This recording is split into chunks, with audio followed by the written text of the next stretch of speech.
kicking off a question here that, just fans debate about all the time and stuff, like looking at the NFL.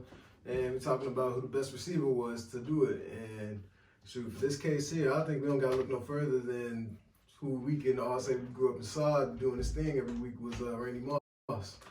I mean, the man, you can say every contested spectacular catch you see out there on the field, you got Moss, bro. Like, it's one of them things, man. Like, you got the notoriety there, first and foremost, just because he came from college where he was setting records at Marshall University to the NFL where he slipped in the draft to the 21st pick due to concerns away from the field and things of that sort, and just people just not believing in him and just other crazy stuff going on. But he was the 21st pick, and he set an NFL rookie record with 17 touchdown passes his first year, getting over 1,000 yards as well.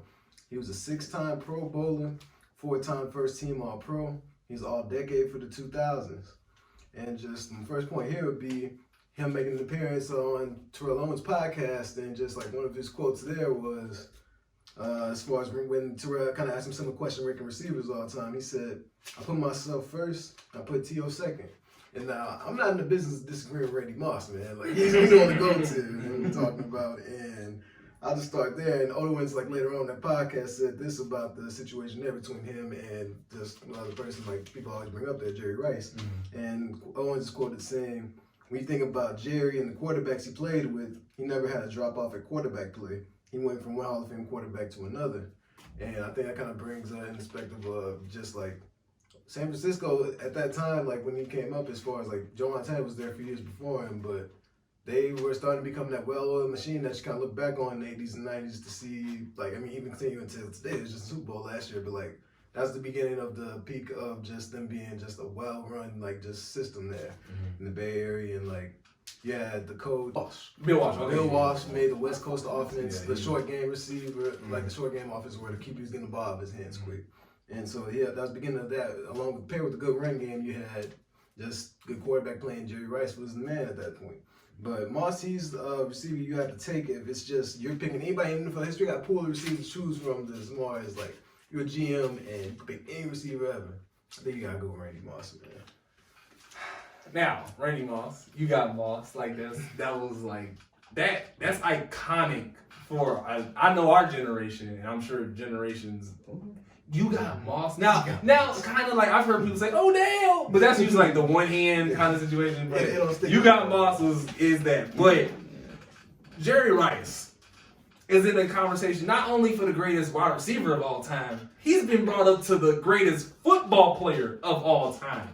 Now people have to understand that, like, he is levels to this. Like, he really liked that. He had 197 touchdowns to Randy Moss's 156. He had 13 Pro Bowls to Randy's 6. First team All-Pros, 10 to Randy's 4. He led the league in receiving 6 times. Randy did it 0. Okay? He had 1,000-yard receiving. He had 1,000-yard receiving seasons in 3 decades. Are you like the 80s, the 90s, and the 2000s? He had 86, 89, 90, 93, 94, 95, and in 95 he had 1,848 receiving yards. In 96, 98, 01, and 02, he was a Super Bowl MVP.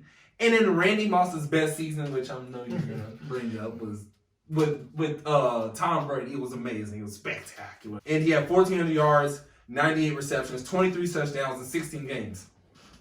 Wow, he broke Jerry Rice's record.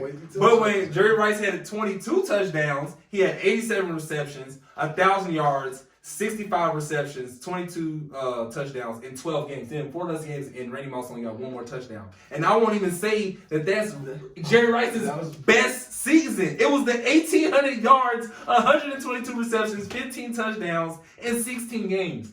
Like, that's wow. Like, 1,800 receiving yards, dude. Like, is his career reception rate, and these all my stats are according to Pro Football Reference. He had his career rate reception rate was 62% to Randy Moss's 56. So he was reeling them things in, and I mean, I think I can talk about that in a way because Jerry Rice was in the West Coast offense, and a lot of his routes were shorter. Yeah. And so they were easy. They were short past slants and stuff. You get a lot more of those than the deep shots that Randy Moss would get. Yeah. It's just that Randy Moss would collect on those at such a high rate because DBs could do nothing with him with his 4.2 speed, his 40. The freak. Was it 44-inch vert? And just like his ball skills was just. He was uncanny, just like he had good routes and stuff. Like his main route was that go route, you knew it was coming, but all the DBs would talk about was if he raises his hand, you're beat because every single time it's like whether it was Brady hitting him or just whoever, you get him the ball out there, he's coming down with it no matter who that is at corner. Like he went up against the likes of the Champ Dailies, like Sante Samuels, Ty Laws, and those guys from back in the day, Chris McAllister guys, Ronnie Barber. But like no matter who it was, man, like he was gonna make that team another level. He's gonna take that team to another level, man. Except for Oakland, which we really talk about. That happened along the way, but he's playing with QBs couldn't get on the rock because, like, I was listening to Shannon Sharp's podcast. He's talking about Warren Sapp. I heard that too. I know exactly what you're about to say. Yeah, the quarterback there, Kerry Collins, and then just somebody else they didn't trust in themselves enough in Moss as far as just to put the ball out there for him, the style that he because Warren Sapp was like, "Why aren't you throwing him the ball?" He's like, "He's covered." He's like, he's not. What's the worst that's going to happen? Either it's going to be in a completion or he's catching the ball. Coming down. With that kind of thing going on, just like it's like hard not being there and stuff. We see just after he gets traded from Oakland to New England with for his first good quarterback since like his probably like third, fourth year when he went from the QB was Randall Cunningham, who had his only All-Pro season with Randy Moss that his rookie year. He goes from that, and then Dante Culpepper, who had an MVP-ish type run, but when he got to Tom Brady, man, he set that record with 23 touchdowns. I mean, how many years was he with Tom Brady? He was with Tom Brady. He was from there 07 to 2010 when he got traded. Yeah, he was 1.5 years. But I thought it was 1.5. 2010 he got traded from New England to Minnesota, and then from Minnesota to Tennessee, and then he retired that offseason. They came back with San Francisco. I'm just saying he was with some people are calling the GOAT. I mean, that's true too. I mean, he had the one season, but Rice had the GOAT at his time as well, though. We saw what he did. He had a whole career with that. Man. He did. We saw the run. But I mean, he still had 2 other seasons with Tom Brady. I mean, we always referenced in the one season. Tom Brady wasn't the GOAT. Tom Brady only became the GOAT because he won Super Bowls. Because he won more of them. And then, like, he played well with the season after Brady got hurt. When he got injured, he played well with Mike Castle. And he still, like, he was balling out there here in that same, like, kind of New England style and stuff. But I mean, Randy Moss, man, how often was he gonna come playing hard? And you knew what he was gonna bring when when he had the right things going. He's at the top of his game. I ain't got time to be guessing when you gonna be on. He should be on he has the most touchdown catches in the season. He has the most touchdown catches by a rookie. He has the most seasons with 16 and 17 touchdowns. And his teammate has said this about him was playing with Randy Moss like playing basketball with Michael Jordan. And just Coach Tim, he said, nobody has all these physical skills that Randy has. Like, they just don't. And he has the most 1,200 plus yard receiving seasons to start a career. And he elevated his QBs, and they did worse without him because, like I was saying before, Randall Cunningham, he had his only touchdown, his All-Pro season of his career playing with Randy Moss. In his previous 4 seasons, he had 30 touchdowns and 27 picks. But then the next season when he had Randy Moss, he threw for 34 touchdowns and 10 picks.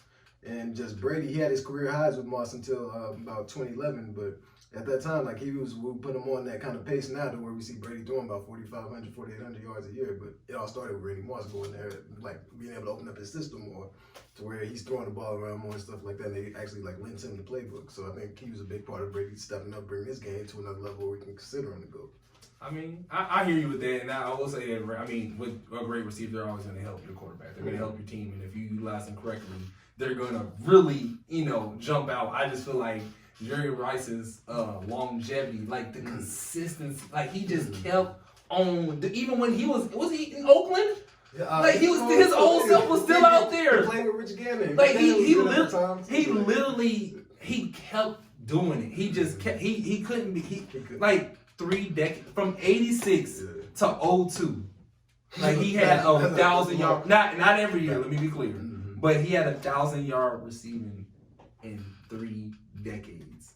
That's big. That is like wow. Like he wasn't just wasn't just out there. Like he had to be doing something. If he's just running like short routes, you still gotta guard him. You know what I'm saying? He wasn't the most physically gifted, receiver. One like he run no 4.2 or nothing like that. What's like a 37-year-old Jerry Rice gonna bring me in for in terms of taking me to the next level for a Super Bowl and stuff? I mean, I'm 37 years old. I mean, he plays. He's like 41. So yeah, I mean, like the Broncos in 05 before he almost Lord made Jesus. it. I could now. It was a time to hang up the cleats for a while. When he was still having that old man swag, like, hey, we don't wear that no more, dude. When I was in middle school and I seen him, like, I was playing like 906. I'm like, is that really Jerry Rice a free agent? Are they still on this one, bro? Still like, on it. Just he's trying to get that picture. I get what you mean. It speaks to like his longevity, like his dedication and stuff to the craft and stuff. But man, like, hey, it's pick your poison. Yeah, I mean, Jerry Rice. I mean, Randy Moss was like that. Like I will say that. I just wish we would have saw more with him. I feel like he gave us a really high, and then just kind of like. But like he got to a Super Bowl, his second Super Bowl with San Fran that later on and stuff, and it's just like we talked about that. But like I wish we could have got to see him like in like that kind of environment consistently on before they ended up firing that coach Denny Green and stuff. Even though he had been like their best coach there for a while. And there's some bull going on there. But another reason I just can't accept as far as Jerry Rice with the GOAT receiver position is because we also saw that Popeyes commercial. Wow. With the with the chicken on the crossbar. Wow. I couldn't. All right, man. Randy Moss to go. I'm done.